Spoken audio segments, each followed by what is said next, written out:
I'll be moderating the hearing tonight for the Utah Wilderness Coalition. I am truly honored to be here. But I must tell you that I'm here only as a moderator due to some fairly unfortunate circumstances. Well-known Utah writer, photographer, activist, lecturer, Stephen Trimble was supposed to be our moderator tonight, and unfortunately was in a serious bicycle accident yesterday afternoon. Nothing life-threatening, happy to report, but he did sustain some pretty serious injuries. Fortunately, he's in the hospital, had surgery this afternoon, and he is recovering, and we want to send him our best thoughts and prayers. So.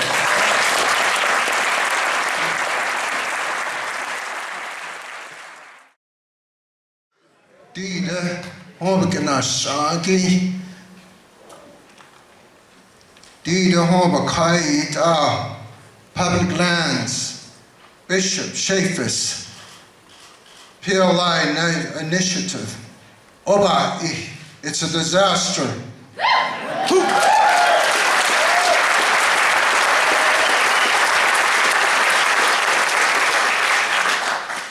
I'd like to say that I appreciate the opportunity to talk about the Utah wildlands this evening.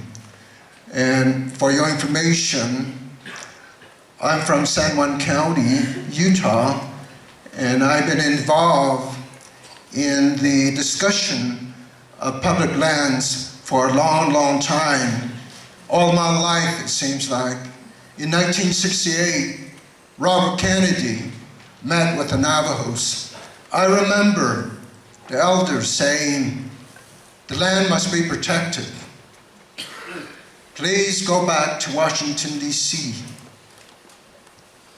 All of these ancient sites, Anasazi sites, they're deteriorating every day. Please, if you become the president, that's what they told Bobby Kennedy in 1968. And unfortunately, he was assassinated. But Navajo never quit talking about public lands. 5 years ago, we started working with Senator Bennett, Congressman Bishop, and Congressman Chaffetz.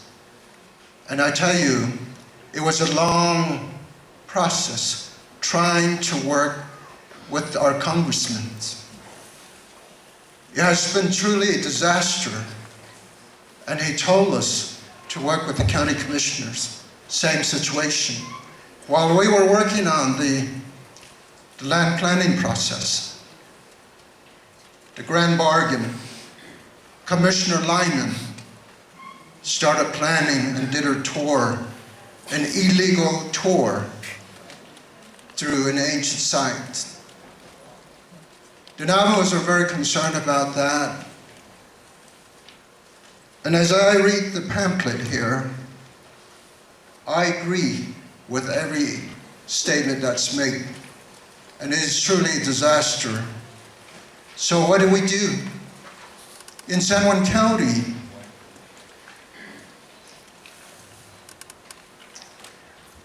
we propose the Bears Ears. We tried to work with Congressman Bishop and Chaffetz to see if we can come up with a national conservation area. And as you read in the papers, they refused to work with us. And it was very unfortunate to see their draft PLI. It's more of energy development and conservation. And we must not allow, if they should draft or submit a legislation, we must not allow that legislation to pass. We must stand together and block that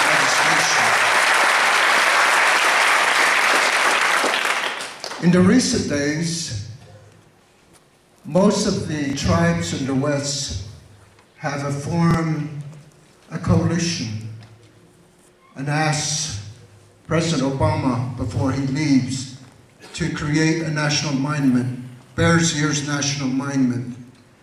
and that's a very difficult task.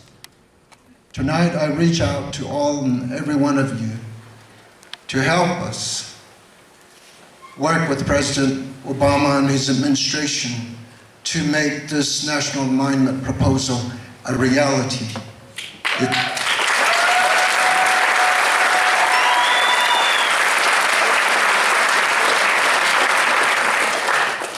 In closing, I just want to say that we're very disappointed that the county commissioners, the Utah leadership, Senator Hatch, Senator Lee, Congressman Bishop Chaffetz, we're very disappointed that they don't know how to work with Native Americans. Total disrespect. We tried many occasions to work with them, but it didn't work. And I'm beginning to realize that they also don't listen to various conservation groups. So for that reason, I ask that we all stand together and make sure that our proposal and all of the wilderness proposal are advanced forward and they're protected for the future generation. Thank you very much.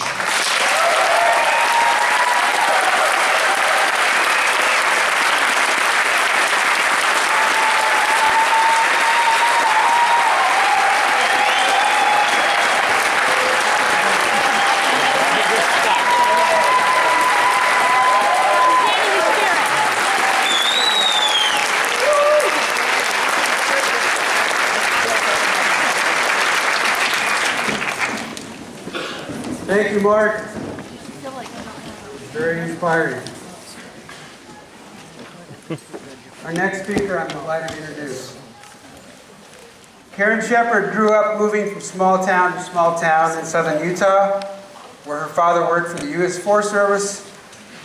In her lifelong career as a public servant and advocate for conservation and progressive causes, she served one term as Utah's Congresswoman from the 2nd Congressional District, including a stint on the House Natural Resources Committee, the committee now chaired by Rob Bishop. Please give us a warm welcome for Karen Shepard.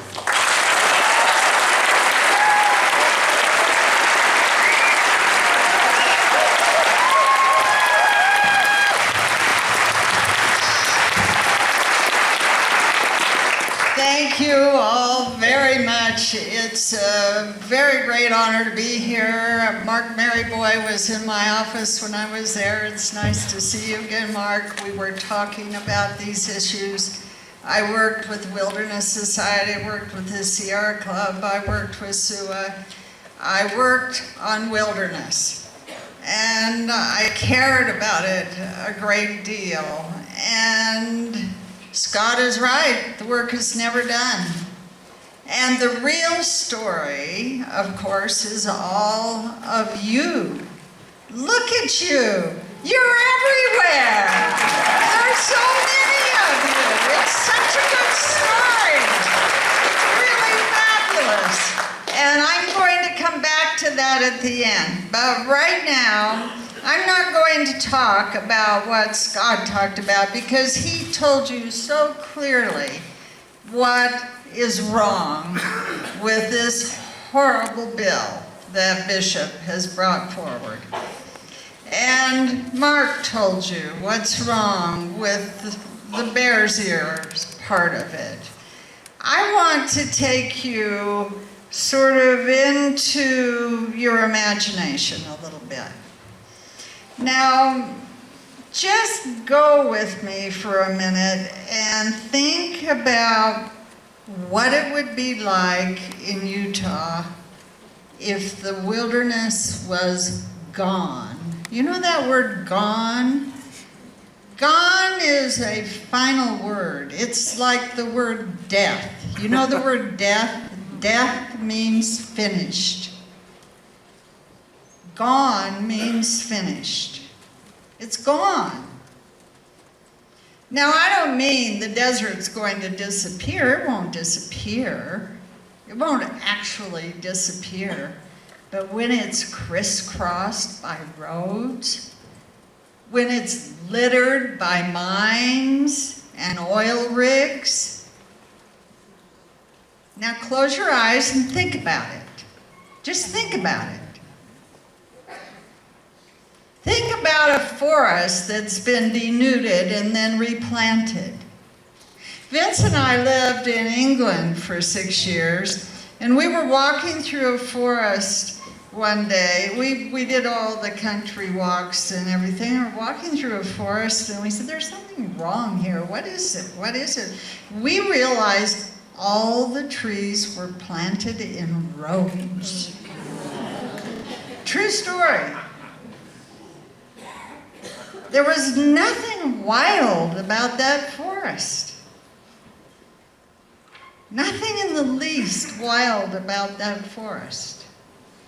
So what I mean about wilderness being gone, it will be gone, and it will not come back.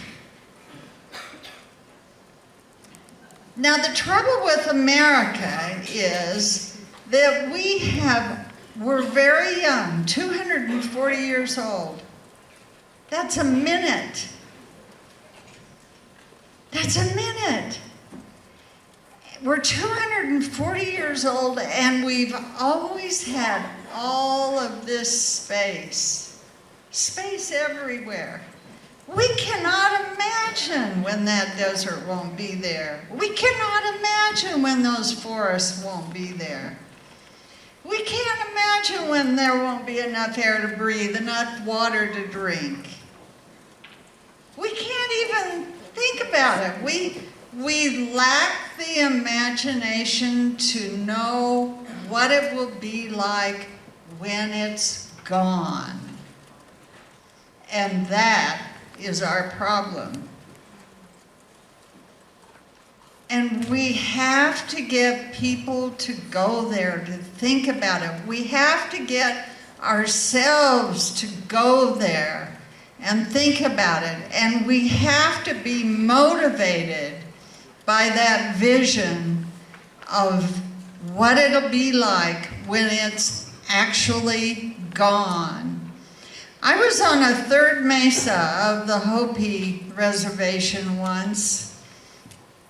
Vince and I were driving, and we were visiting, and we were in a very remote trading place, and there was this tattered sign, and it said, "The land is not yours. You inherit it for your children."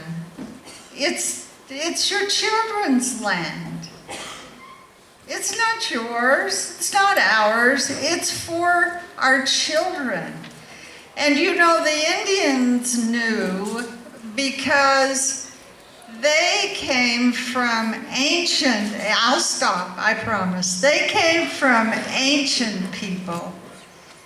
And they knew that people die and civilizations go, and they had to preserve the land. One more thing I'm going to say, and that is this.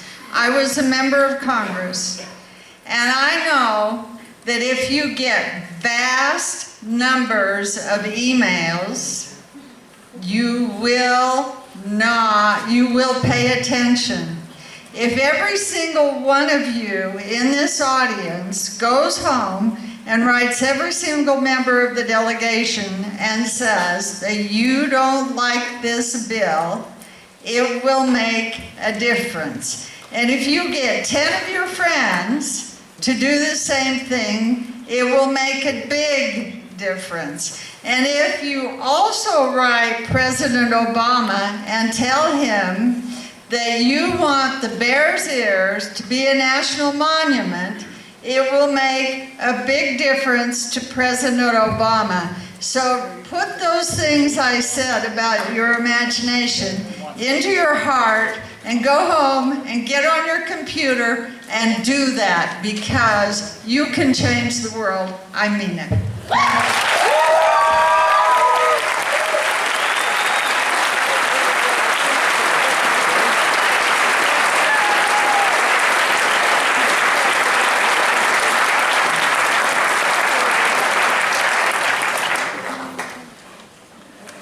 Thank you, Karen. Thank you very much. This next speaker probably needs no introduction, but I'm going to do it. Pete Metcalf is the founder of Black Diamond. For more than 2 decades, he's used his clout both as president and CEO of his company and as a spokesperson for the Outdoor Industry Association to advocate for conservation causes, especially in the Utah wilderness. He's helped negotiate legislation and policy with government agencies and elected officials. Peter has recently transitioned to a new post at Black Diamond, Senior Vice President of Public Policy, Advocacy, and Activism in Culture. In other words, we're going to be seeing a whole lot more of Peter. Woo!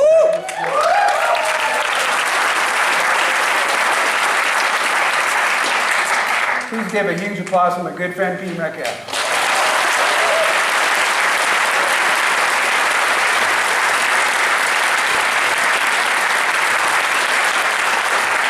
Thanks, Tim. And I can't tell you how incredibly inspiring and empowering it is to see this overflowing group of people here.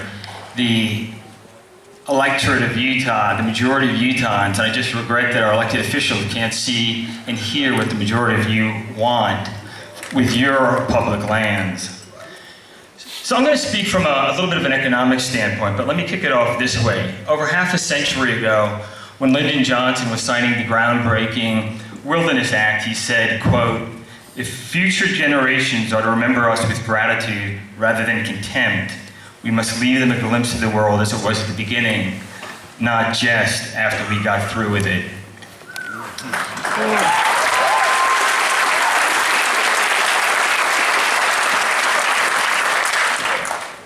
And the potentially no landscapes in the lower 48 states that better personify what Johnson meant than the mountains, canyons, and deserts of southern Utah.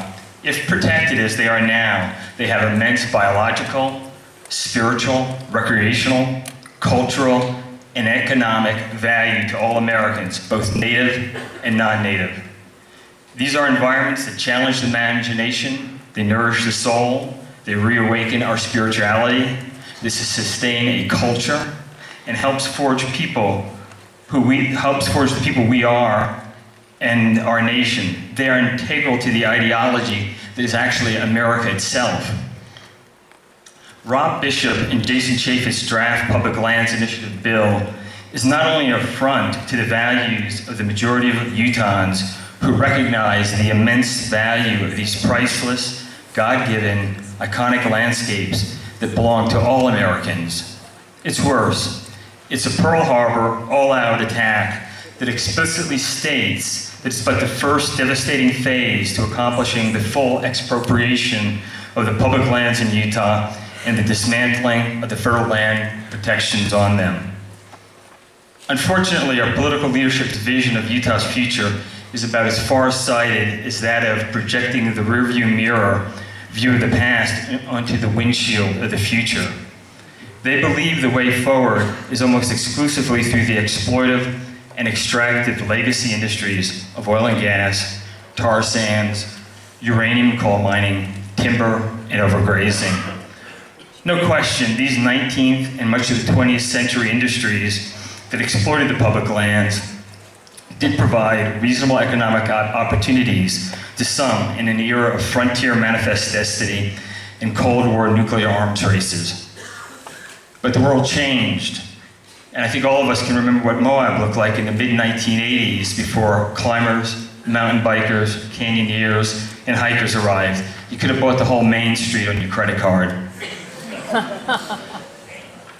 These dying and contracting legacy industries built upon our public lands are not America's nor Utah's 21st century engines of growth or opportunity.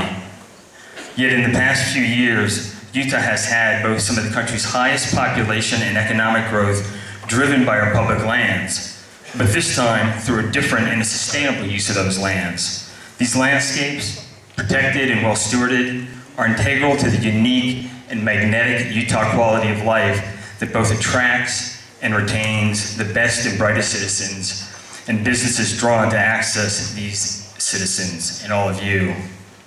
What has turbocharged Utah's job growth to a top 3 position in America is not the dying extractive industries, but it's recreational tourism, it's film, it's the outdoor industry headquartering in Utah. It's the creative class and knowledge work industries a la Goldman Sachs and Adobe setting up shop and expanding rapidly here, plus a myriad of high-tech manufacturing companies. It is real estate and construction, along with an increasingly rich cultural component of employment in food and service, entertainment for the growing well-educated demographic of citizens and visitors that come to Utah. In short, protecting and stewarding our state's wild, iconic landscapes are absolutely integral to our state's vibrant economic future.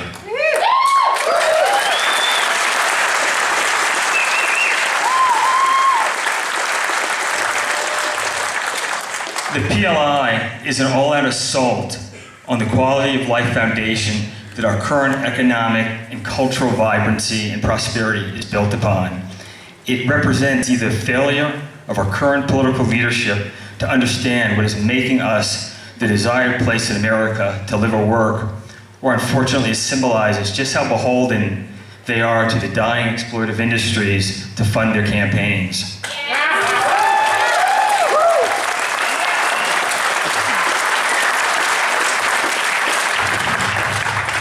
As a way of an analogy that perhaps captures the frustrating and damaging absurdity of this draft legislation, let me share this. If the state of Utah had owned BlackBerry, we would likely have pumped $500 million of taxpayer dollars into that company to keep it afloat. State employees would be banned from using iPhones that were issued because they were issued exclusively BlackBerries, while the rest of us could only buy them at poorly serviced, non-merchandised, inconveniently located state iPhone stores that placed a hefty tax on them.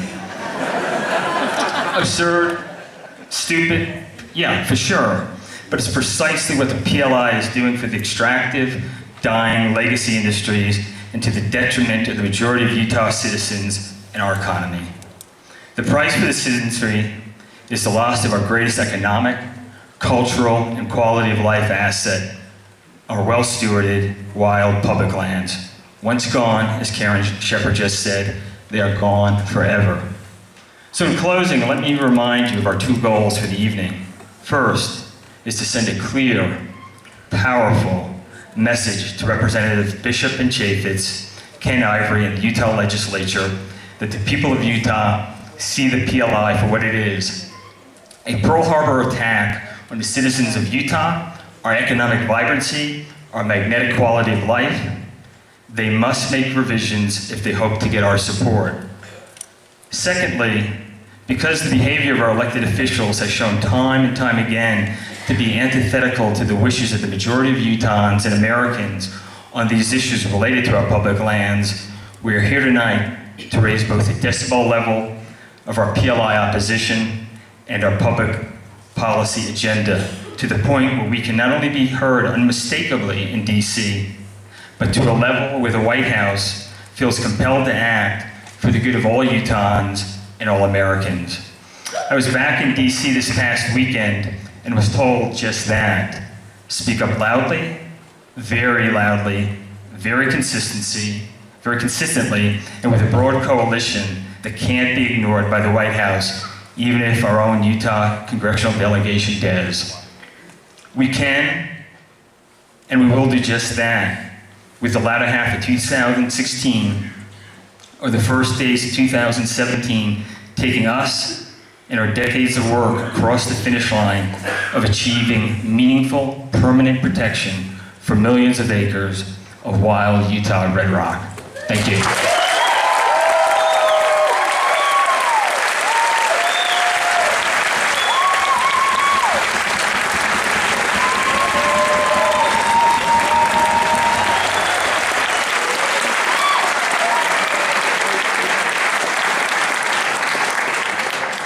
Thank you, Peter. Our next speaker, I'm equally honored to introduce. Juan Palma's 30-year career as a public servant culminated with 5 years at Utah State as the Utah State Director of the U.S. Bureau of Land Management. Juan now serves as Chief Conservation Officer for HECO. That stands for Hispanics Enjoying Camping, Hunting, in the Outdoors, working to ensure that decision makers know that conservation is central to Latino values and a priority for future generations of all Latino families. Please give it up to Juan Palma.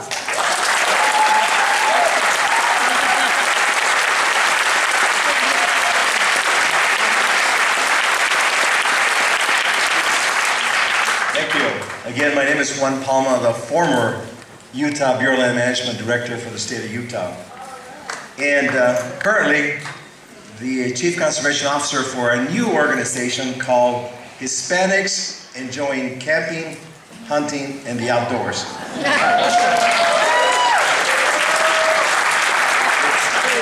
HECO for short. What HECO is about is really amplifying the voices of Latinos and our cultural heritage that we have on these landscapes for years of time. And so that's what I do, and that's what I want to visit with you about. Why is it that Latino voices are important on these conversations, such as the Public Lands Initiative? I'll give you 3 reasons that I want to talk about. One is we have deep roots, perhaps not as deep as Mark's, but also we have deep roots in the West. Second, we actually have some knowledge about these lands. And third is that we actually may know what we're talking about. I'm going to talk about those things. Let me talk about the first one, that we have deep roots. It was Father Escalante, Father Dominguez that came out through these lands, Utah County at the mouth of the Spanish Fork. We were here a long time ago and blazed some of the trails that many used, the pioneers used. It was Antonio Armijo, Rafael Rivera, young men, that blazed the trails as they came across the old Spanish Trail. And many of our forebears are buried along these lands like many of our forebears. My own family, my great-grandfather Gregorio is buried in Lockhart, Texas, over 100 years ago. My grandfather Fidencio worked the land there in Lockhart, Texas. My mother was born there nearly 100 years ago. And there, some of them ended up being buried out of Fresno, California. We have deep roots. We didn't just come out yesterday, like some people may want you to believe that somehow.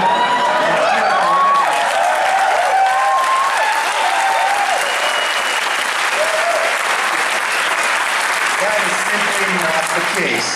Some of us have been here for a long time, and some of us are perfectly legal citizens. And so some may say that we are not as engaged in public lands. I'm here to tell you that we are. And I'm standing before you to tell you that we are involved in public lands. I also like to tell you that not only do we have deep roots with public lands, but we care deeply about public lands. My own personal story. My family was a migrant family. And what a migrant family means is that we would follow the crops. From southern Texas, picking carrots on the fields, to southern California, picking oranges, to the San Joaquin Valley, where we picked tomatoes and peppers and grapes. And I was a child, 7, 8, 9, all the way till I was 15 years old, following that routine life. And I remember looking out in the distance to the east, from the San Joaquin Valley to the Sierra Nevada mountains, and thinking to myself, that must be what heaven is like. And who would have imagined that years later, I would come back and manage the very lands that I used to look at as a child.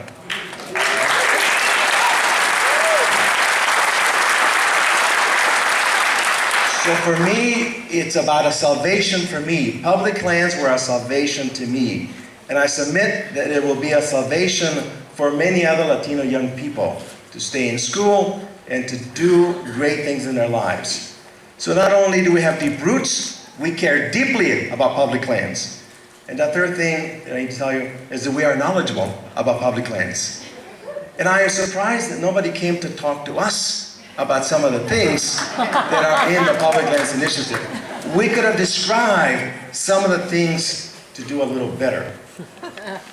But I think the time has come for us, people of color, to be dismissed, because winter for us people of color, I think, is passing. And spring is coming for those of us. And we simply, when spring is coming, we will blossom as a rose, as I've seen it with Mark, myself, and many, many others who will be engaged and involved in public lands and why they're so important to us. I want to conclude by telling you that this topic of our public lands is so critical for my children, for my grandchildren. All of us care deeply about this. And so I would encourage all of us that as we build and move forward with these topics, such as public lands, that we must build two things, and all of us must be at the table, but we must build that table with a foundation of trust. And I think that's what I would like to leave with you, that we will work together with you, and the Latino community does care about this topic. Thank you.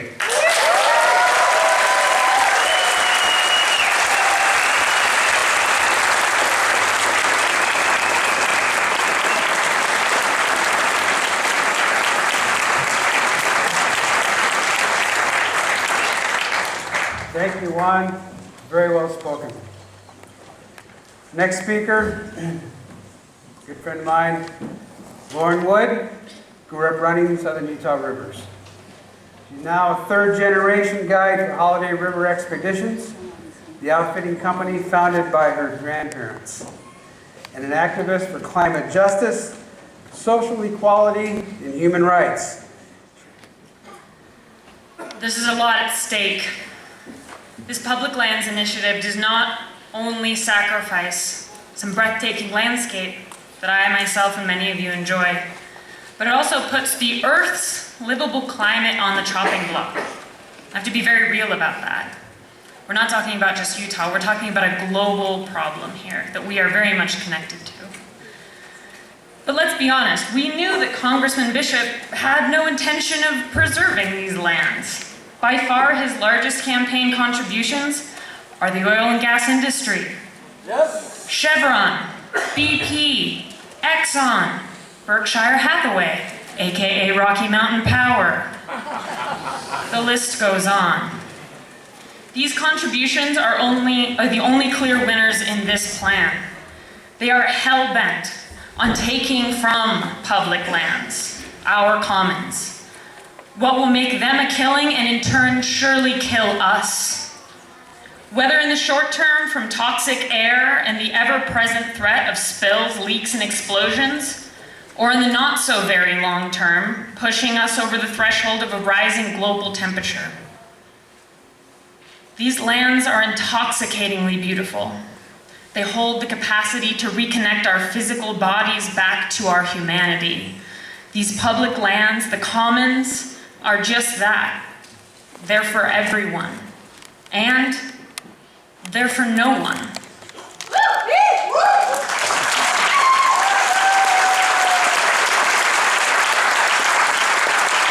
Before my ancestors arrived and systematically committed cultural and literal genocide against the many peoples of this land truly belonged to no one. The whole concept of ownership, extraction, and capital was our fault. It was my ancestors' fault, which makes it my fault. When will we truly take responsibility for this devastating part of us white folks' heritage?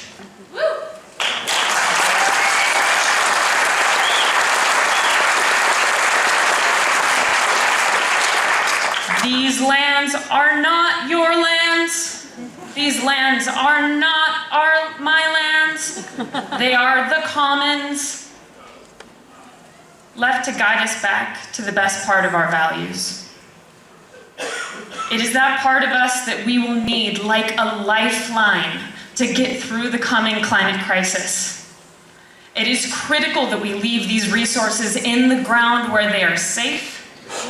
It is critical that we conceive of these lands as shared.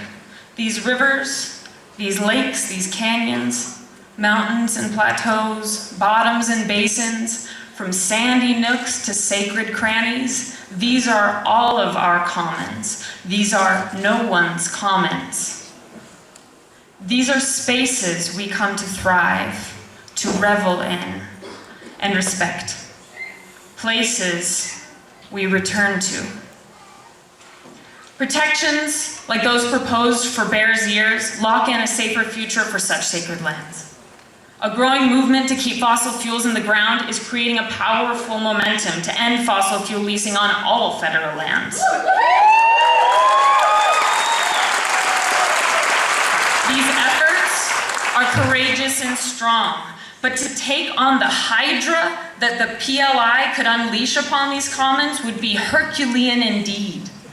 An initiative to consolidate state lands, make them unbeholden to any federal regulation, an initiative securing dirty energy corridors and transportation routes that would quite literally pave the road to a whole new conception of hell. The PLI is everyone's boogeyman, and now is the time to take bold action to kill it before it destroys the best parts of ourselves. Thank you.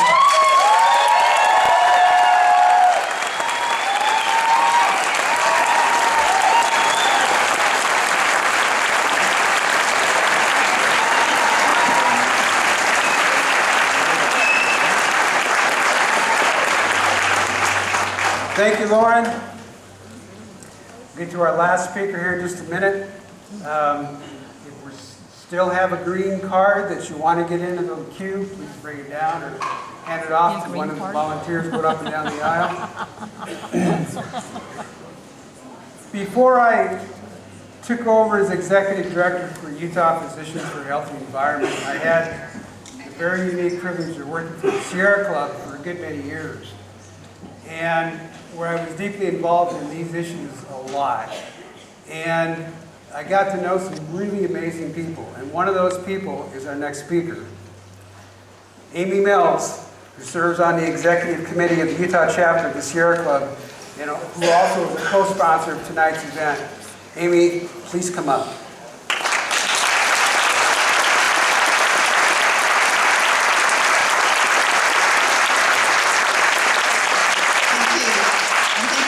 Coming out tonight. This is awesome. The Sierra Club is the nation's largest grassroots environmental organization with over 2 million members and supporters nationally.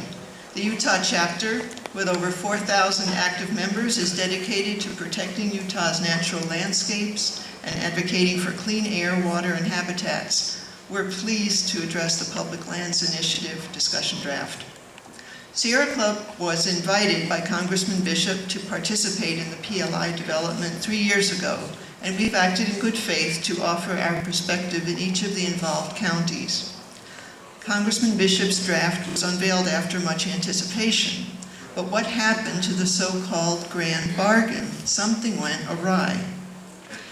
The heading on the utahpli.com site states, "Balanced solutions, locally driven." We don't think the PLI draft is either, and here are just some of the reasons why. New wilderness designations within public lands administered by the U.S. Forest Service and BLM sound good, but conservation protections would actually be reduced from what they are today. How did this happen? By undermining the legislative intent of the Wilderness Act, eliminating wilderness study areas, by prohibiting limits to grazing, limiting airshed protections, reducing protection of vegetation and wildlife, allowing helicopters, mechanized equipment, and new construction, among other things. New land designations described as national conservation areas and special management areas in the PLI would also erode current protections of U.S. Forest Service and BLM lands. 2.5 million acres of public lands would be designated as energy zones, where fossil fuel development would be the priority use. These energy zones would override current BLM master leasing planning, which provides for public participation and application of best available science in land use decision-making. Over 10,000 miles of controversial rights-of-way, paths, and other questionable roads could be open to paving and development, allowing greater motorized vehicle destruction of sensitive lands and access to archaeological plundering, a documented problem. Title 13 of the draft PLI is a placeholder for undermining the nation's Antiquities Act. We are opposed to restricting the President of the United States, now and in the future, from implementing the Antiquities Act to designate national monuments. In fact, we support designation of the Bears Ears National Monument as proposed by the Native American tribes of Southeast Utah.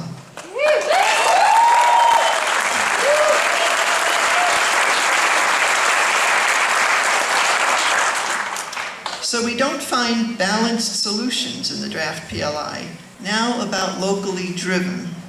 We don't agree that Utah citizens and local conservation organizations such as ours drove the language in the PLI. For example, Summit County submitted a locally negotiated PLI proposal to Congressman Bishop almost a year ago.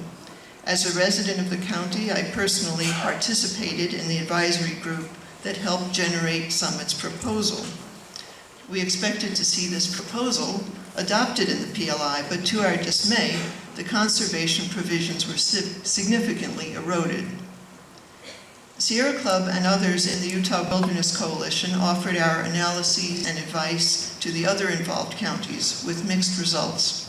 For example, in Grand County, we argued against the Book Cliffs Highway, a destructive fuel transport road that under the PLI would be extended into the county. The bottom line is that the PLI represents a net loss for conservation on public lands. The process and the content are highly disappointing. Sierra Club has strongly opposed the draft and hopes other citizens will look carefully at this legislation and let your voices be heard as well. Thank you.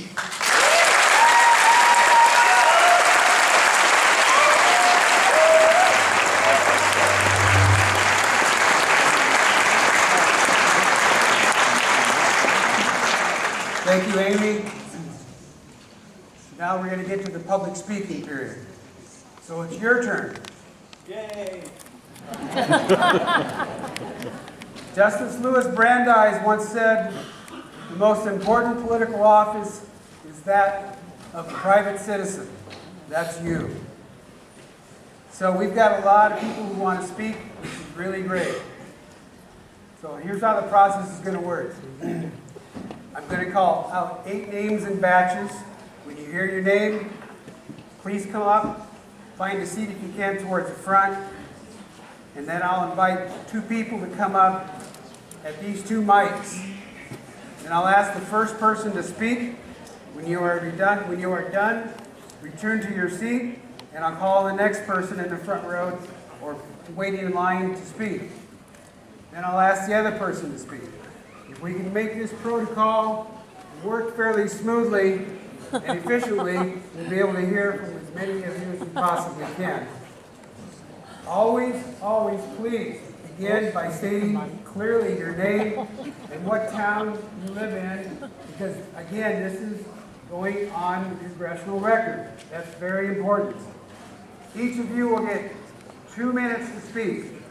Our timers here in the front row will let you know when you have 1 minute remaining, when you have 30 seconds, and then when your time is up.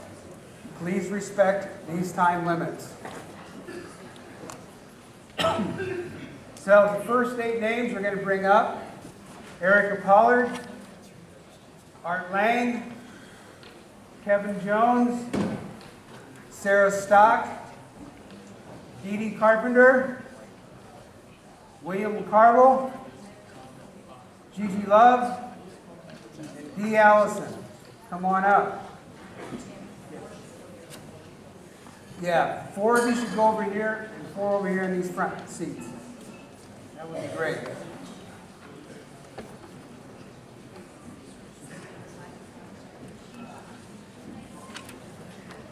Somebody drop some glasses. I'll set them right here.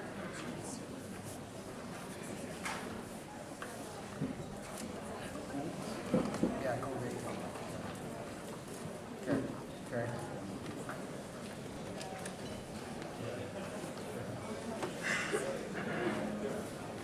So, Erica Pollard and Dee Allison, please come up.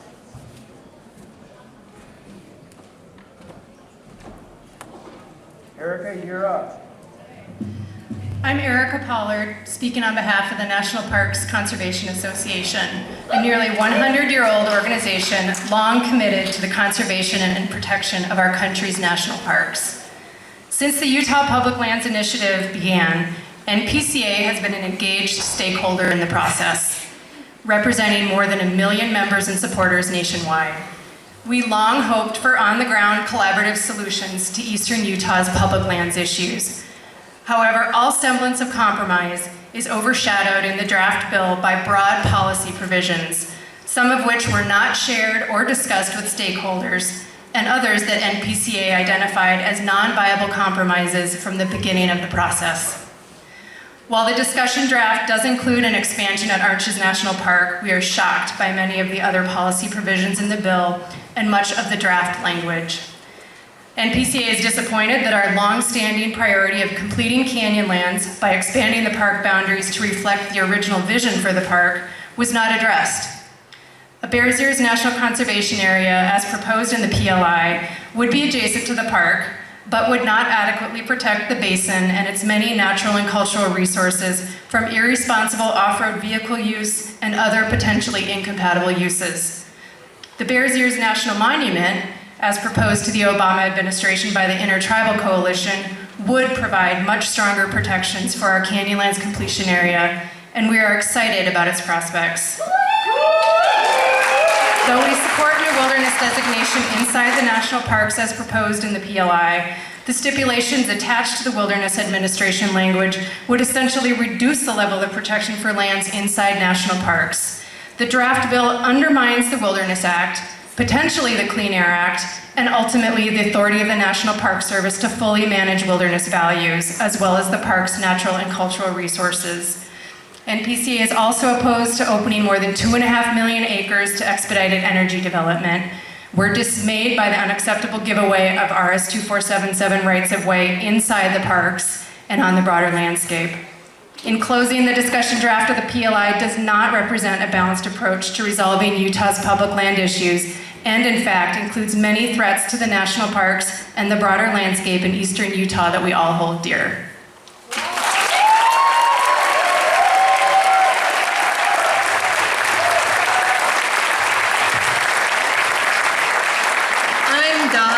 Allison, board chair of a national organization called Great Broads for Wilderness. And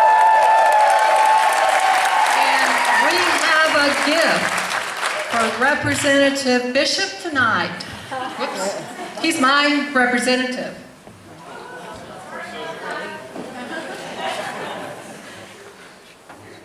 A hearing aid.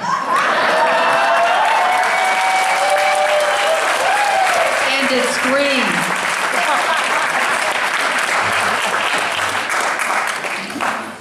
I live in Ogden. I'm a Utahn. I'm a Western woman.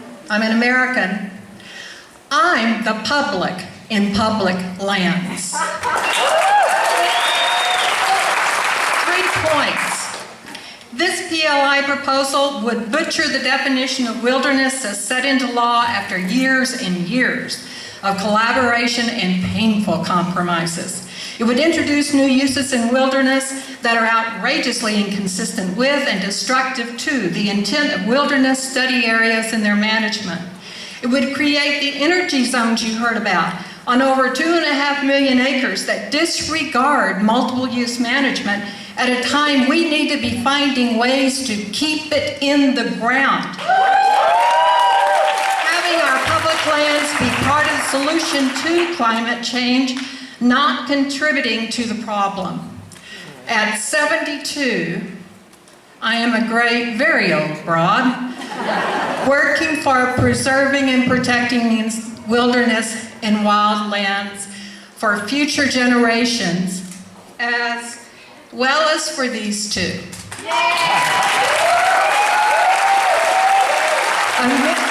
Amelia's 10, Edward is 7, and they've been blessed with the opportunities to camp and hike and bike and climb in the very lands that we're talking about with their families and friends. This is their American heritage. It's their children's American heritage. It's their children's American heritage. The myopic perspective of this proposal would not suit them well. We are better than this, we deserve more than this, and we must do better than this, and we can. Through getting the Bears Ears National Monument designated. Thank you.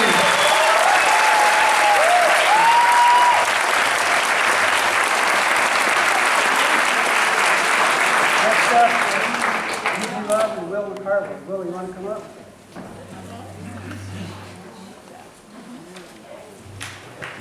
My name is Dee Dee Carpenter. I've lived in Sandy, Utah for almost 40 years, and I've been very involved in SUA's faith and the land dialogues over the years. I am a person of faith who is grounded in a belief and trust in a higher power I call God. My faith shapes my world. It acknowledges my uniqueness and places me in the midst of all God's wonders. It is the very interconnectedness of God's creation that teaches me the importance and value of relationships. My life journey is a daily connection to everything around me. My faith and experience has taught me to live in awe of these surroundings, to connect with humility and act with compassion, acknowledging the sanctity of creation. Many faith traditions share a common appreciation for the earth and its wonders. The natural beauty of the land inspires a spiritual connection to something bigger and grander than ourselves. Its presence speaks to a continuum of the faithful, striving to live in balance with the physical world and its complex resources. The voice of the faithful speaks of gratitude and appreciation for what is present, and protection for what is deemed sacred. I am grateful to the Native American tribes who have come together to ask President Obama for protection of their sacred lands in the Bears Ears. It is a voice aligned with the very core of their being. Their alienation and frustration with the representatives and the process of the Public Lands Initiative is indicative of an ongoing dismissive and superior attitude of our representatives in Utah, with Rob Bishop leading the charge against wilderness protection. I applaud and stand with the Bears Ears Coalition in their quest for a national monument designation. There is a finite component in our natural world, and the wilderness, which has the unique ability to connect us to God's wonder and presence, is being threatened. There are those whose relationship to the land is primarily focused on development and monetary profit. It is a short-sighted goal that engages immediate use and will leave nothing but remnants and memories of what amazed and connected us spiritually in the past. As a person of faith, I urge President Obama and others to take actions which honor and truly protect wilderness for our children's children. Thank you. I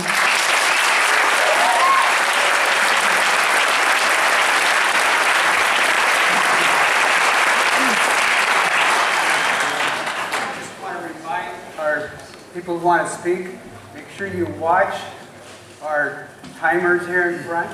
So we need to keep everybody to 2 minutes if we can, because we got a lot of speakers to get through. Okay? Cool. Will. Excuse me, something seems to have gotten caught in my throat. Maybe it's a PLI. Hello, Wasatch Front, and hello, Wasatch Mountain Club members. I'm so proud to see so many of you here tonight. It's great to see all of you here tonight standing up and speaking out against the public lands takeover by the state of Utah. Oh wait, I'm wrong. It's only 7 counties who get what they want, and the rest of us don't matter. I'm Will McCarville, the soon-to-be ex-president of the Wasatch Mountain Club. This locally based Wasatch Mountain Club has been recreating on public lands in Utah for 95 years. Yeah, right. Should 95 years have earned us some consideration in the supposedly collaborative consensus process? The answer is a clear no. 95 years didn't get us anything. We want to see a higher priority for hiking, biking, boating, climbing, and canyoneering in a natural environment over energy production.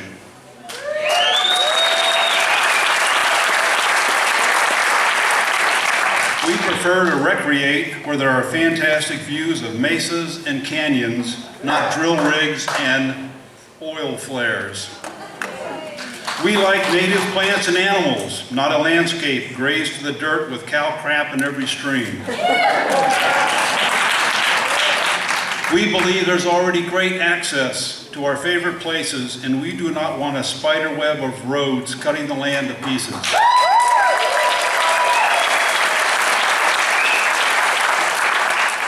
We also want the cultural resources of the Bears Ears to get real, meaningful protection, recognizing the roles that our local tribes should play.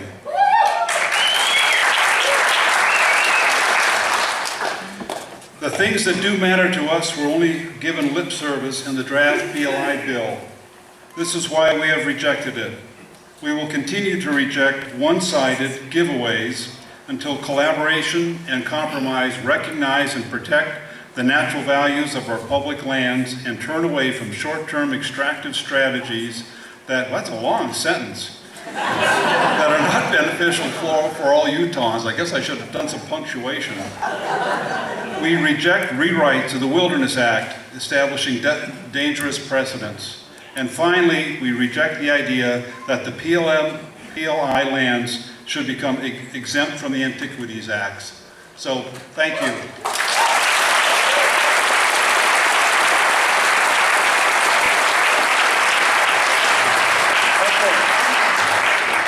Hi, it's such an honor to be here among such amazing people, and I think the good side of this is that it shows us what we're made of and what we want to stand for. When we have this type of opposition, it makes us reach deep into our hearts and find what we truly care about. And my name is Gigi Love, and I'm a singer-songwriter and a touring musician. I'm a storyteller, and I'm telling the story this year of our national parks. I'm on a tour, and I'm writing songs for over 17 national parks, and I'm gonna make an album this fall about the parks. And this is my way to fight climate change and to bring awareness to our beautiful places. And every day when I drive up to my home in Cottonwood Heights, or when I drive to my house in Moab on Buena Vista Road, I see the signs of drilling. I see the signs of the granite pit that's right at the mouth of the canyons. I mean, I know many of us pass that in denial, like, oh, I don't want to see that ugly thing right there before I go up into the canyons. Well, what if we had to do that in the desert every time we went to our national parks or beautiful places? Oh, we don't want to see that ugly drill there or those roads and trucks. And it's really up to us to fight right now for what we want. I came to Utah in 1988. I was 18 years old. I came from the Dallas-Fort Worth area. I grew up in the Metroplex, a place covered in urban sprawl. Our places to go hiking was the mall. And I mean, it was one of those environments where you're consumed with your self-image, your ego, consumerism. You don't know what true beauty is. You don't know how to find it. And when I moved to Utah and went to Dixie College in 1988, I saw Red Rock for the first time, and it changed my soul, changed my life. It turned me into a true songwriter, a true storyteller, and into a person who really, really wanted to live a wholesome life and not be so obsessed with the things that I was taught were important, like having a clean car all the time, or you know, it's crazy. If you go to Dallas-Fort Worth, you will see. So let's not let Utah turn into one of those places. Let's keep it pure and wholesome and free of all that.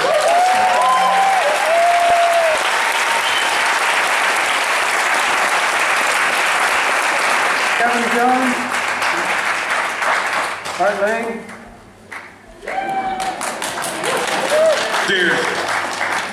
I'm Kevin Jones. I'm an archaeologist. I was the state archaeologist for 17 years until the state of Utah decided they didn't need a state archaeologist anymore.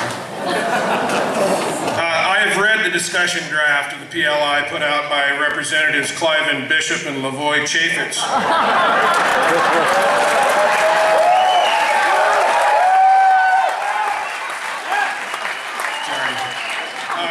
It's a sham. It disregards archaeological resources, disregards the desires of the native tribes, pushes the agenda of the destroyers, and will not stop taking until southeast Utah looks like the backdrop for Mad Max's Fury Road.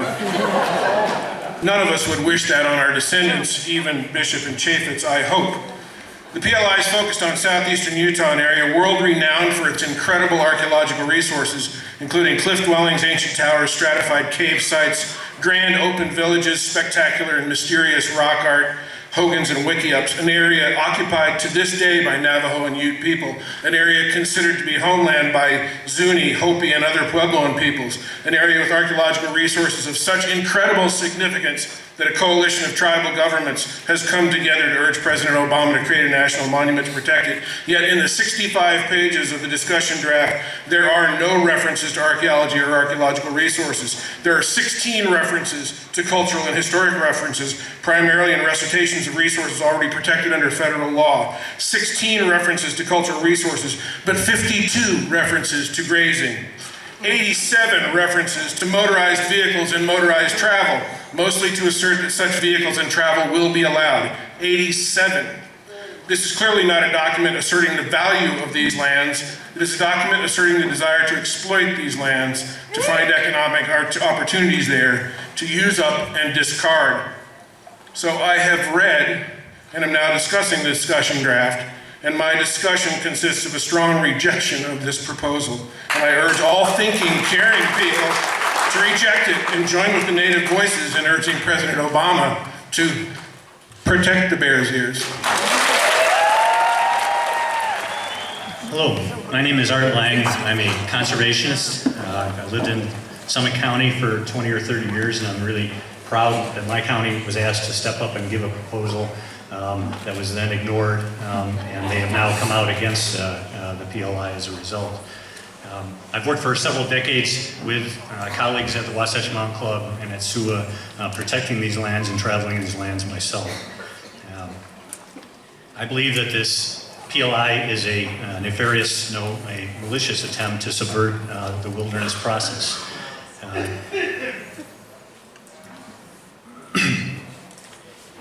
The method by which it's going about is also very irritating in the fact that they're using the vocabulary of conservation and the philosophy of wilderness protection to subvert the system and use it to be able to develop the land.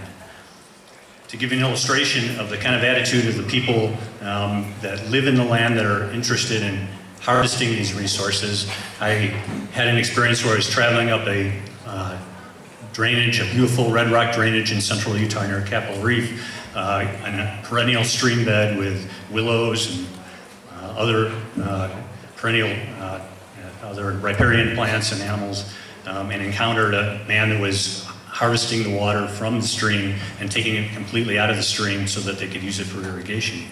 When I asked him, did he not care about the fact that there was plants and animals below him that were being used to living in this environment and needed that water, he said that the water that left his dam and went below and wasn't diverted by him would just do nobody any good.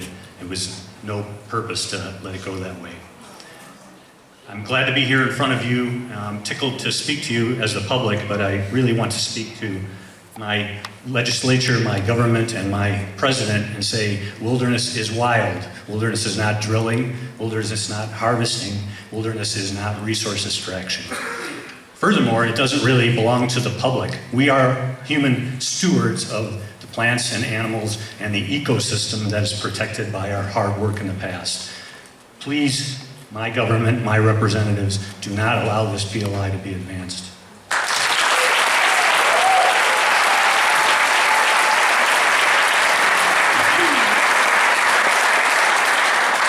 Hello, my name is Sarah Stock, and I'm from the winding, wild canyons of southeastern Utah, and that's where I still live. I've been engaged in the Bishop Lands Initiative since it came to Grand County, just as a resident, and in that time, our community turned out hundreds of people on a county level to engage in this process that was supposed to be collaborative, the Great Compromise. But we very quickly realized that this process was designed by the fossil fuel industry for the fossil fuel industry and had nothing to do with rural people or our interests. The vast majority of Grand County residents came out, spoke out, voted, engaged on the county level to oppose the Book Cliffs Transportation Corridor, also known as the Book Cliffs Tar Sands Highway, which leads directly from a tar sand strip mine, PR Springs, to I-70 in our county. Business people spoke out, science-minded people spoke out, hunters spoke out, and our county council spent months putting lots of work, drafting maps, consulting with the public, stakeholders, and facilitating a genuine public process to get input for Bishop. But all of this was completely disregarded by Bishop and his cronies as he stripped wilderness like we've talked about. He's included the Tar Sands Highway in his plan. And he's also actually put token wilderness in an area where one of our most prized mountain biking trails has existed for decades. So he obviously does not have a good grasp on balancing interests in rural Utah, nor did he ever care to listen to our input in the first place. But real change doesn't come from Bishop, and it never will. Real change comes when we demand it, when we rise up, and when we say keep it in the ground. No more subsidized fossil fuel development on public lands. No more industry handouts for coal export terminals or tar sands highways.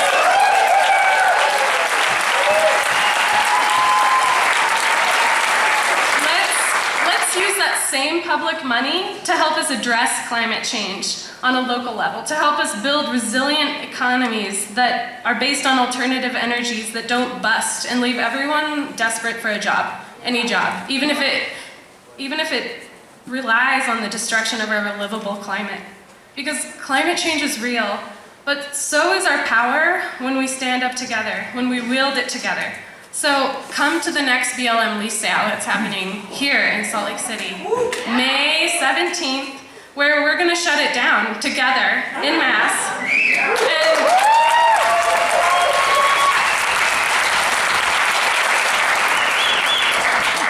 Bishop's process is dead. I'm confident of that. Now it's time to take matters into our own hand. So stand up and do it with us.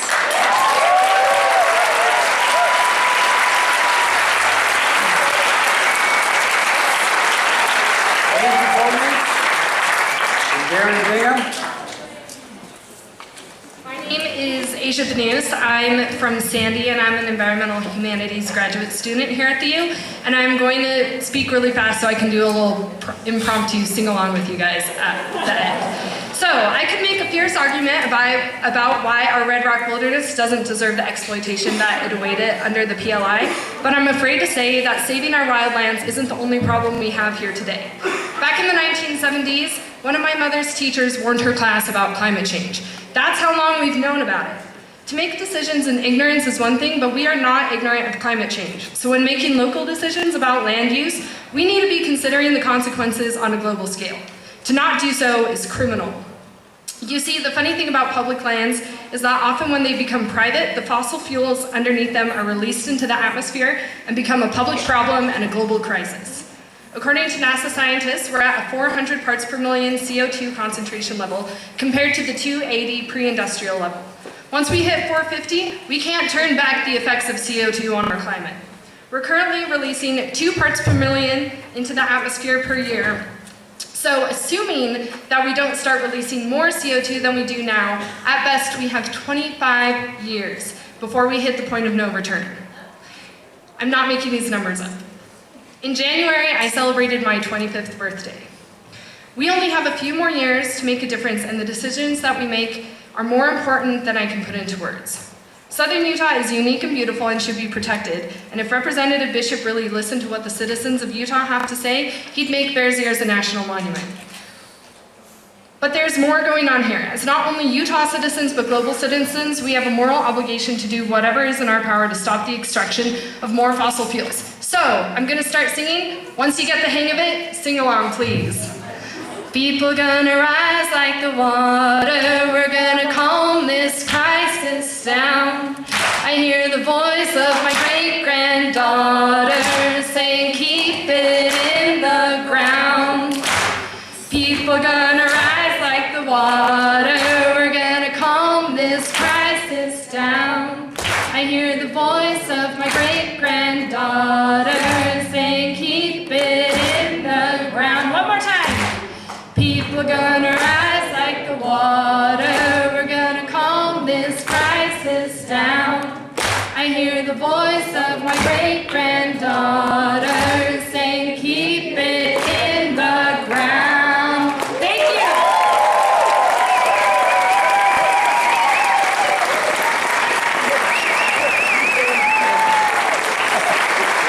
So I don't have a sing-along, so that sucks. My name's Aaron Bingham. I'm a student at Utah State University. I live in Logan. I'm here representing several student organizations. A few of us were sick, so I'm going to speak in behalf of a few of us.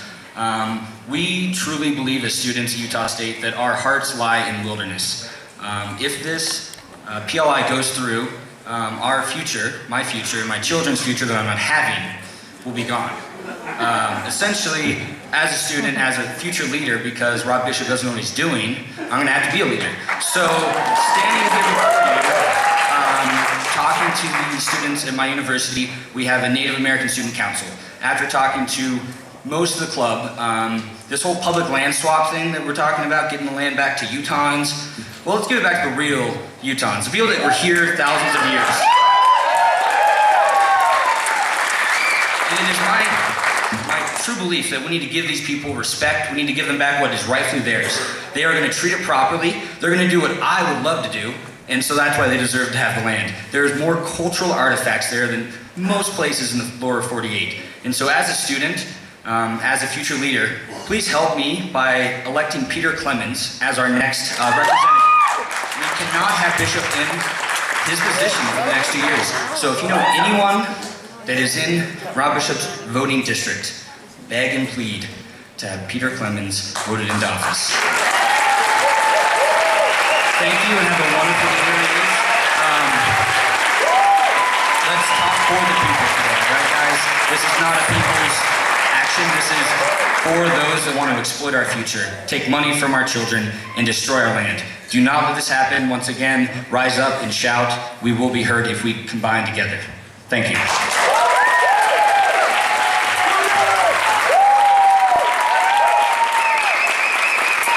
Next two up, Ann Whitaker and Marcel Gastambida. Cool. Before you guys, come on up. Before you speak though, I've got to mention something here. Y'all notice this? Nice big stack of papers.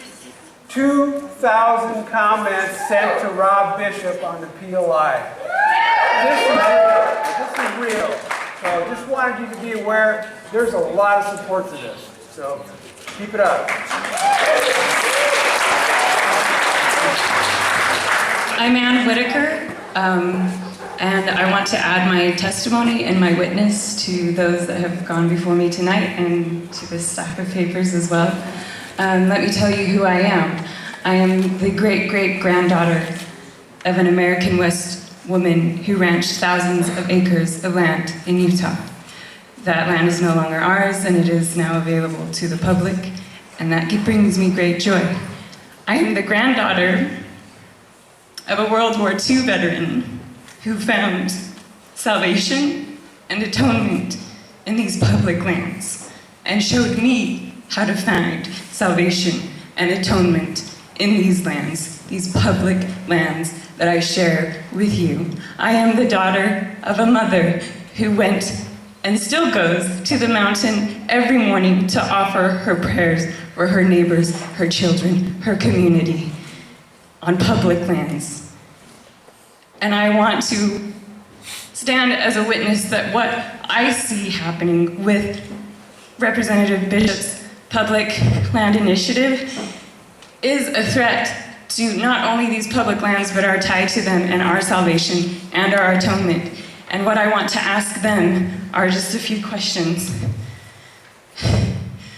Where is the reverence for such lands and for our hearts in this? Where is the reverence in bringing money to a few when there is no price for salvation and atonement?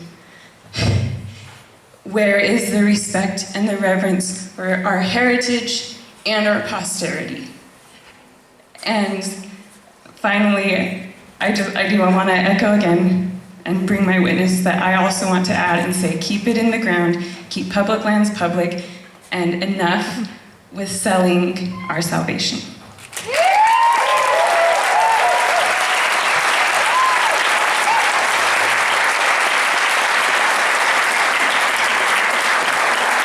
My name is Marcel Gasbenbeib, and I'm a Salt Lake City local speaking on behalf of youth organizers of the Uplift Climate Conference.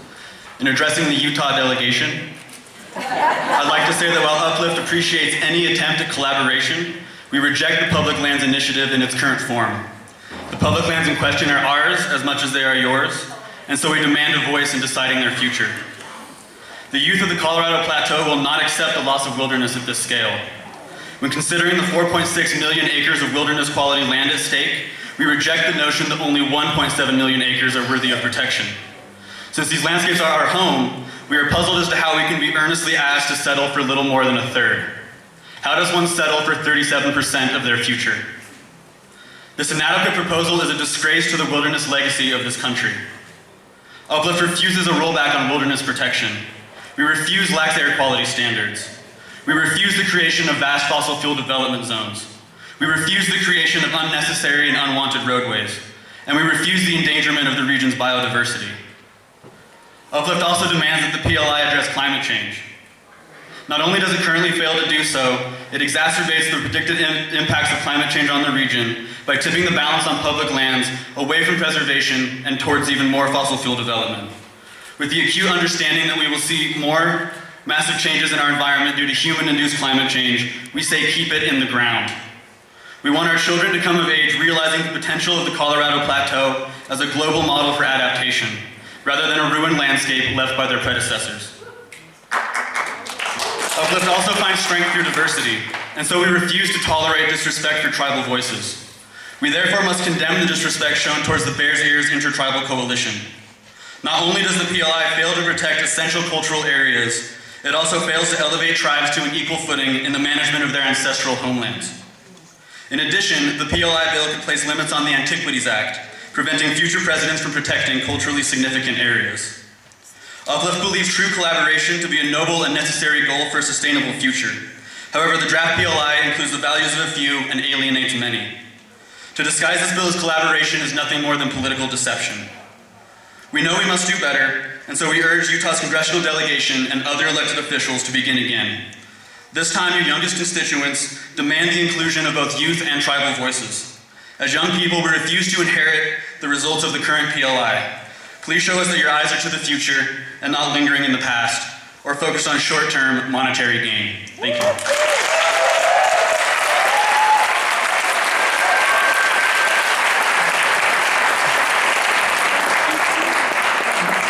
Margie McCoy and Troy Stoddard.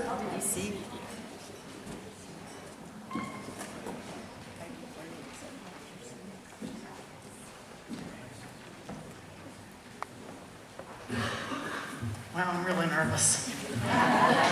Take my glasses off, I won't be able to see you guys. When I first came to Utah about 20 years ago, I took a trip down south. I was by myself. Somehow I found myself at a trailhead, and I wandered down the trailhead, and turns out I was going into Grand Gulch. I didn't know what Grand Gulch was. And before I knew it, well, it was about 6 miles later, but it went fast, I came into this Indian, this Native American home, and it was just there, and I was blown away. It was like the corn cobs, the metate. I was touching rock that Native American people had touched centuries before. I was incredibly moved. And these antiquities are a part of our state. They're a part of who we are, our culture, our country. And so recently I was looking at a Smithsonian magazine, and they were talking about Syria and the tragedy in Syria, and how ISIS has raised the most beautiful antiquities, and war has leveled these antiquities. And I ask myself now, what is the difference? What is the difference?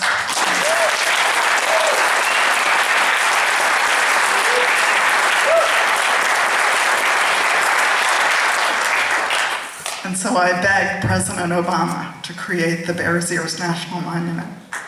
And I beg also that the rest of beautiful southern Utah, not just the Bears Ears, but the Santerville Swell, the Book Cliffs, the Desolation Corridor, all the beautiful places that give us, our souls, the respite that we need, be protected for eternity.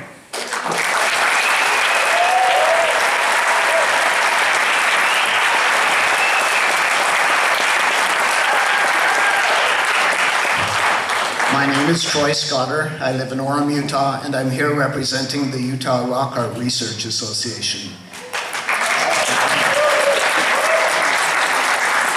Many of you have been much more eloquent than I am, and so I'm going to abridge my comments. A couple of quick things. First of all, the Utah Rock Art Research Association opposes the PLI. Secondly, I'm a numbers guy, and so some numbers for you that we may not have heard already. Utah has 13,000 years of archaeological history. That history is demonstrated in the 89,000 archaeological sites that have been documented within the state.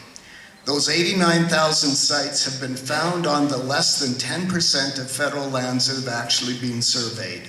You run the numbers. We have a lot of archaeology in the state, both found and unfound. Please don't put it at risk. Thank you.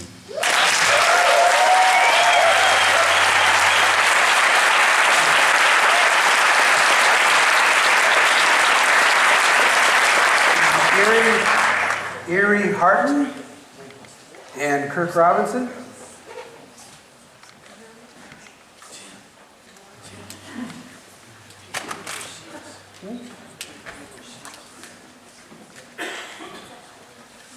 Is that? Yes. I'm sorry. I pushed you. I'm sorry. Hello, my name is Irie Horton, and I am a student at Westminster College. I was born and raised in Salt Lake City, Utah, by the Olympus Cove, and ever since I was a child, I have known the Red Rock of southern Utah to be a playground and a classroom and a second home. So I have a stake in this. I think that our public lands were meant to be just that, public. They're for every citizen of this state and this nation. They're not for special interests. And this isn't reflected by the PLI. The PLI is basically stealing your land if you think about it in a certain way.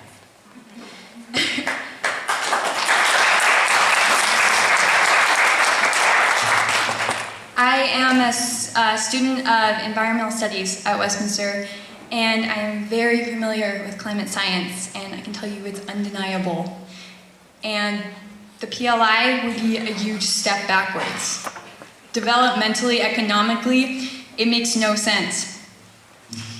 Because the resources that we'd be pulling out of the ground are the ones that are creating our inversions, that are damaging our winters, and are creating this fire-ravaged inferno in the summer. And I can tell you that's not gonna fly in my generation, let alone my children's.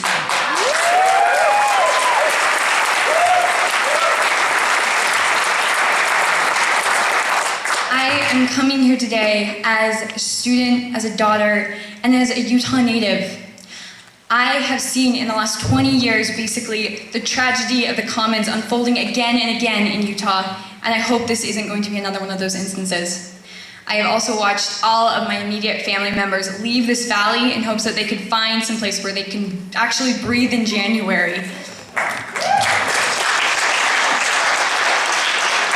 Probably most importantly, I know what it feels like to stand in the middle of the desert, in the middle of the night, and look out at this huge sea of stars framed by these monolithic cliffs.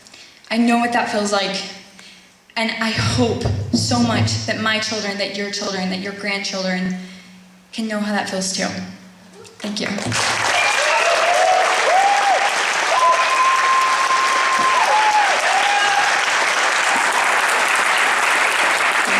announce the next 8 names to come on up. Jared Meck, the Slick Rock Stranger. Delphi Alvarado, Scott Berry, Marcia and Stan Harmon, Fred Swanson, D.P., Charlie Kex, and Ty Markham. Come on up and take seats in the front if you can. Kurt, you're up. Thank you. You know, it's really, really great to see all of you people out there. It makes me very proud of our community. And just so you know who I am, I'm Kirk Robinson. I'm the director of Western Wildlife Conservancy. I actually stood on this stage once before, 42 years ago, as a first-year graduate student in philosophy. That's another story. But really, this issue is about philosophy, isn't it, at bottom? What philosophy are we going to embrace? Are we going to embrace the philosophy of these missing people who are stuck in the 19th century? I'm tempted to do a Clint Eastwood here, but that didn't turn out so well the first time. But they're absent, you know, they're absent. And they're alienated from the land. It's just really that simple. They are not in touch with the land. They are beauty blind. You saw all these beautiful pictures here. How many of you think that's all just in your head? I don't. I think it's out there. And Plato did too. Beauty was one of the crucial elements of the good. And another philosopher that I admire, Arnie Ness, the founder of the deep ecology movement, taught us to embrace the whole, to expand ourselves, to include everything. What we have with our representatives is people with really tiny selves, incapable of connecting with the land and with wildlife. I just want to address wildlife briefly because that's my thing. There's hardly any mention of wildlife at all in the PLI. The only specific species mentioned is bighorn sheep. They want to keep them all east of Gilbert Peak so that they can have domestic sheep in the West Fork, Blacks Fork, and elsewhere. And they also want to give over 40,000 acres to privileged upper crust trophy hunters for wildlife. Do you think there will be any wolves there or mountain lions? I've got news for you, there won't. And so that's why we need to kill this PLI, and that's why we need the Bears Ears Monument. And we need connectivity across the whole landscape so wildlife can move freely and flourish. And we can too. Thank you very much.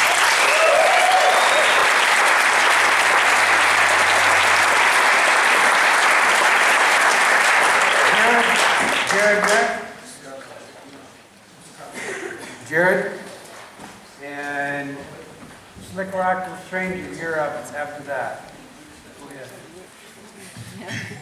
My name is Jared Meek. I'm a conservation biology major at BYU. I'm here to represent the BYU Eco Response Club. It's a large group of environmentally conscious students who work for environmental justice both locally and globally. Many of us at BYU have been paying attention to the PLA process over the past couple of months and over the past year. And to put it lightly, we are not pleased with the current proposal.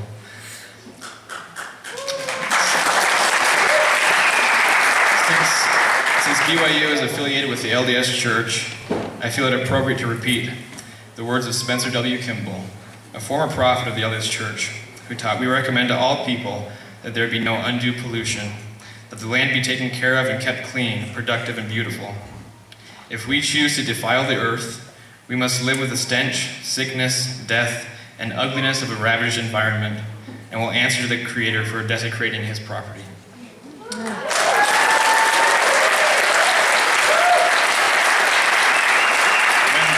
When speaking of property, it is important to remember that the lands in question belong to all citizens of the United States. It is deeply offensive for the Utah delegation to seek ownership of these lands while simultaneously rejecting the request of the Bears Ears Intertribal Coalition. If the lands of southern Utah belong to anyone, then they belong to the tribes who made their lives here long before any white settlers arrived. We raise our voices in support of the proposed Bears Ears National Monument and call upon President Obama to honor the requests of the unified Native nations.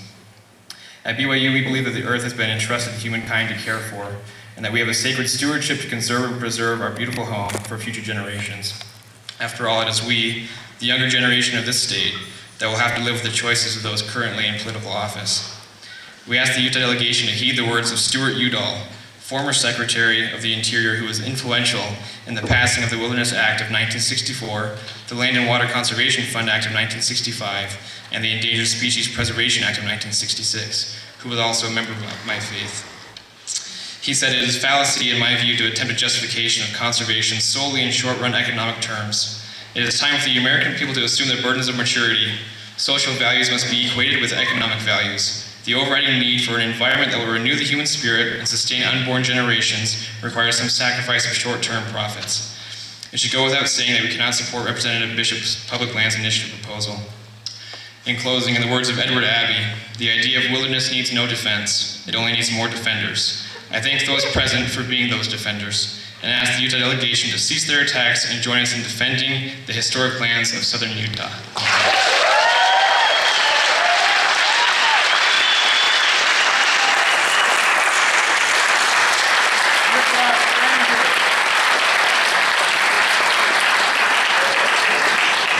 So for anybody who's standing and doesn't want to be, there's plenty of seats around. If Oregon taught us anything, any clown can grab a flag and a cowboy hat. Let's have some fun. We are the public in public lands, joining together to make a stand. We're drawing a line in the desert sand. It's time to protect America's public lands. They called it a public lands initiative, but the public wasn't there. They asked county commissioners what they would allow, and that just doesn't seem fair. How does a radical like Philip Lyman get to decide the nation's prize? Should the rest of the nation just close their eyes? I've never trusted Rob Bishop. It's clear where he stands. Oil money fuels his campaigns, and the Koch brothers hold his hand. There's no solution to his PLI. Seems to make more sense. It's time for President Obama to declare some monuments. This PLI goes way too far and tries to override federal codes. It takes 10,000 miles of dirt roads and makes them legal roads. It takes authority from our interior and gives it to local folks. Let's all head back to the drawing board. This PLI is a joke. We are the public in public lands. We're joining together to make a stand. We're drawing a line in the desert sand. It's time to protect America's public lands. These lands are your lands, these lands are my lands. From Logan Canyon to the Grand Staircase, from the Deep Creek Mountains to the Green River. These lands were made for you and me.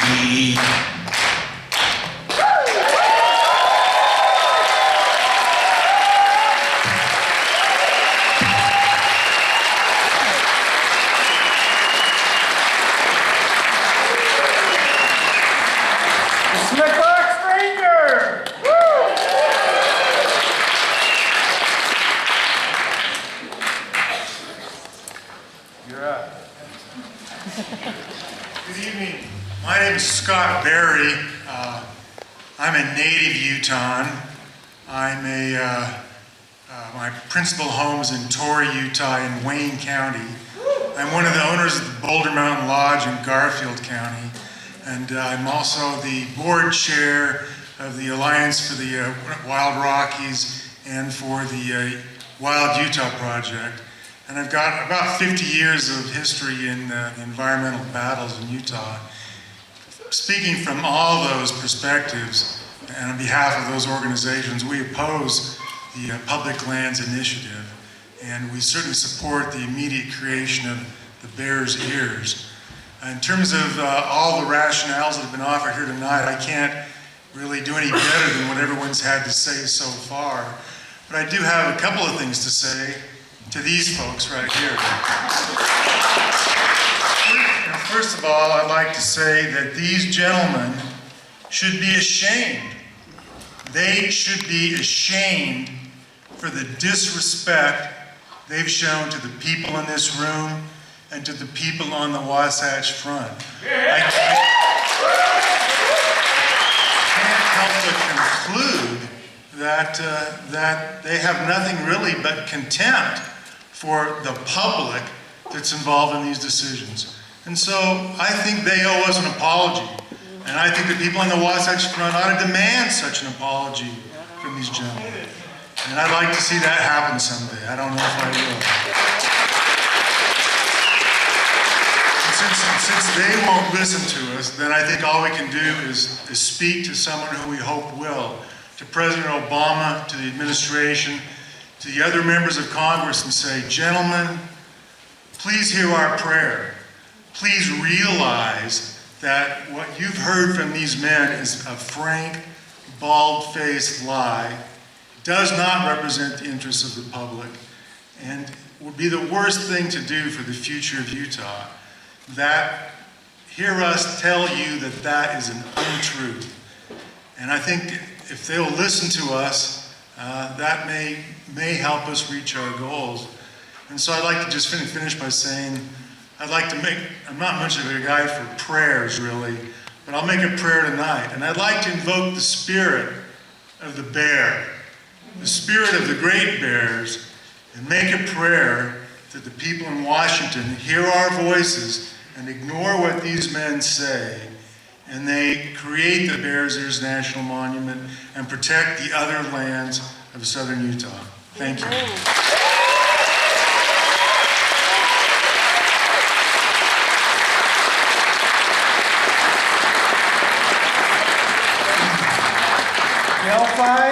Delphi Alvarado, gone, okay. Marcia and Stan Harmon, they gone, okay. Fred Swanson, you are up.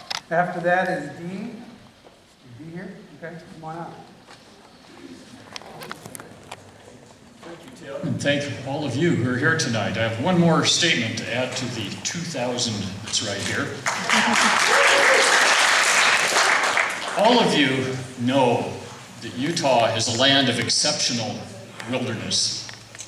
But what Representative Bishop is giving us is wilderness with exceptions. Exceptions for game managers to shoot coyotes and wolves from helicopters. Exceptions for the Forest Service to use bulldozers to fight fires. And so on and so on. I think that these provisions and others in the draft PLI legislation represent a huge step backward from the historic compromise that Congress reached in 1964 when it passed the Wilderness Act. When we start down that road, when we begin to accept watered-down wilderness, when we put access ahead of the quality of these lands, I think we're starting to lose something very important. We're fired up tonight, and that's great, and I'm glad to see it, but we also need to be patient. We need to continue to work for legislation that's worthy of the lands that we're entrusted to protect. And we need to be wary of these so-called grand bargains that diminish such lands, that promise us an accessible wilderness and easy solitude. We like to imagine that somehow we exalt ourselves when we bring the wilderness down to our level. But in the end, when we do that, we only diminish our own stature.